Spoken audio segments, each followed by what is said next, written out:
کہ شام غریباں کیا ہوتا ہے اور شیعہ حضرات رات کو لائٹیں بند کر کے کون سا شرمناک کام سر انجام دیتے ہیں۔ لہٰذا دوستو انہی سوالوں کو مد نظر رکھتے ہوئے ہم نے فیصلہ کیا کہ آپ کو اس حقیقت سے آگاہ کیا جائے، لہٰذا اس ویڈیو کو آخر تک لازمی دیکھیے گا۔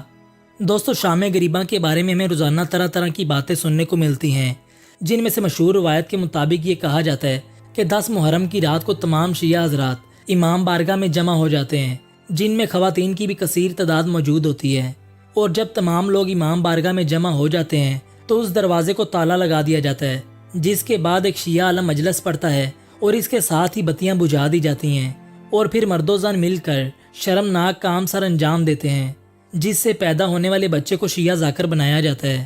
دوستو اس کے علاوہ شیعہ حضرات کے بارے میں یہ بھی کہا جاتا ہے کہ یہ سنی بچوں کو اغوا کر کے ان کا خون اپنی نیازوں میں ڈالتے ہیں اور پھر یہی نیاز انتہائی شوق سے تقسیم کرتے ہیں۔ دوستو اگر اب حقیقت کی بات کی جائے تو یہ تمام باتیں بالکل من گھڑت اور فضول ہیں، جن کا کوئی سر پیر نہیں ہے، بلکہ یہ تمام باتیں امن کو خراب کرنے کی سازش ہیں۔ دوستو ایسا ہی ایک انسان اپنی آپ بیتی سناتے ہوئے بتاتا ہے کہ میں ایک دیہاتی گھرانے میں پیدا ہوا اور مذہب کے بارے میں مجھے صرف اتنا ہی پتا تھا جتنا گاؤں کے مولانا صاحب نے بتایا تھا، لہٰذا مجھے ان سے روز شیعوں کے متعلق کچھ نہ کچھ ایسی باتیں ملتی جو مجھے پریشان کر کے رکھ دیتی، جن میں سے ایک شام غریباں بھی تھی، جس کے بارے میں ہمارے مولوی صاحب بہت ہی غلط ذہنیت رکھتے تھے۔ دوستو وہ بتاتا ہے کہ جب میں میٹرک کے بعد کالج میں داخل ہوا تو پتہ چلا کہ ہمارے ایک ہم جماعت کا تعلق اہل تشیع سے ہے۔ میں نے اسے بہت غور سے دیکھا اور نوٹ کیا تو مجھے وہ بالکل نارمل انسان ہی لگا، لیکن کچھ عرصے بعد ہم 3 دوست بیٹھے تھے کہ وہ لڑکا بھی ہمارے پاس آ کر بیٹھ گیا، لہٰذا میں نے موقع غنیمت جانا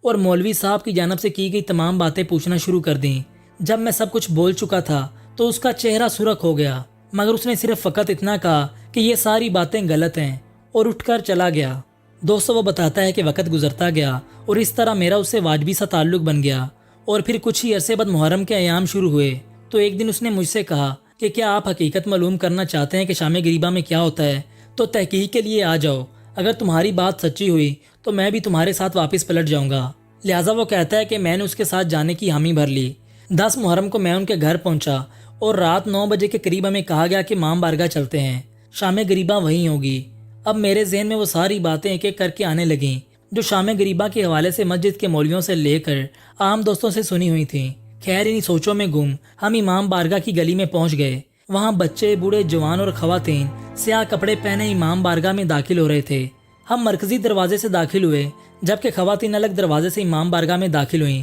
اور دوسری منزل پر پہنچ گئیں۔ دوستو وہ بتاتا ہے کہ میں بھی انہی خیالات میں گم تھا کہ امام بارگاہ کی بتیاں بجھائی جانے لگیں، اور اب صورتحال یہ تھی کہ امام بارگاہ کے بڑے ہال میں صرف ایک بتی سٹیج کے اوپر جل رہی تھی، اور اسی دوران ایک ذاکر نمودار ہوئے جن کے کپڑے سیاہ تھے، ہلکی ہلکی داڑھی تھی، گریبان کھلے تھے اور کفیں چڑھا رکھی تھیں۔ انہوں نے مائک پر آتے ہی بلند آواز سے پڑھا اِنَّ لِلَّهِ وَإِنَّا إِلَيْهِ راجعون۔ یہ پڑھنا تھا کہ حال میں قہر مچ گیا اور ایسا لگ رہا تھا کہ جیسے یہ لوگ پہلے سے تیار بیٹھے تھے۔ انہوں نے اس جملے کو 3 بار دہرایا اور ہر بار گریہ کے ساتھ آواز بلند ہو جاتی، جبکہ میں صورتحال کے لیے بالکل تیار نہ تھا، لہٰذا میں حیرت سے دیکھنے لگا کہ ابھی تک تو ذاکر نے کچھ کہا ہی نہیں اور یہ اس قدر رو رہے ہیں۔ جوان اور بزرگ تو اپنی جگہ، بچوں کے آنسوان تک ان کے گال گیلے کر رہے تھے۔ اب ذاکر نے بولنا شروع کیا، لوگو تمہارے نبی کا نواسہ شہید کر دیا گیا ہے اور نبی زادیاں دشمن کے نرگے میں ہیں جن کو قید کیا جا چکا ہے۔ اپنی آپ بیتی بتانے والا کہتا ہے کہ اس کا ہر جملہ میرے دل میں خنجر کی طرح پیوست ہو رہا تھا اور شور و گریہ مجھے کھینچ رہا تھا۔ اب خواتین کے رونے کی آوازیں بھی مجھے نیچے تک آنے لگیں۔ ذاکر کہہ رہا تھا آج صبح ماؤں کے پاس بیٹے تھے لیکن اب شام غریباں ہے اور اب وہ بیٹے نہیں رہے۔ ذاکر پڑھتا رہا اور مجھے پتہ ہی نہیں چلا کہ کب میری آنکھوں سے آنسو بہنا شروع ہوئے، کب ہچکیاں بندیں اور کب آواز بلند ہوئی۔ اتنے میں میرا شیعہ دوست میرے گلے لگ کے رونے لگا اور بلند آواز سے کہنے لگا کہ یہ ہوتی ہے شام غریباں، یعنی